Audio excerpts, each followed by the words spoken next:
Hi friends, அனைவருக்கும் வணக்கம். Today எங்கள் வீட்டு ஸ்பெஷல் டுடே குடல் குழம்பு. இன்றைக்கி என்னுடைய சமையல் தான். சின்ன வெங்காயம் போட்டு வதக்கியாச்சு, தக்காளி எல்லாம் போட்டு நீட்டாக குடல் கறிக்கு தேவையான எல்லா மசாலாயும் போட்டு ரெடி பண்ணிக்கிட்டு இருக்கேன். இஞ்சி பூண்டு பேஸ்ட்டு போட்டாச்சு. சின்ன வெங்காயம் தக்காளி நல்லா வதங்கி விட்டது. அடுத்தபடியாக நம்ம இஞ்சி பூண்டு பேஸ்ட்டில் அவிச்சு வச்சுருக்கோம். குடல் நல்லா வெந்து குக்கரில் போட்டு வேக வச்ச குடல் ரெடியாக இருக்கிறது.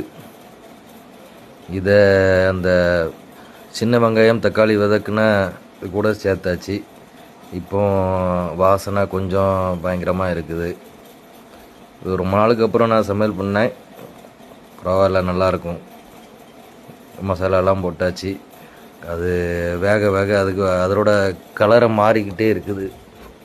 நல்லா வெந்துட்டு மசாலா கலர் பிடிச்சி விட்டது. குடல் வறுவல் ரெடியாக இருக்குது.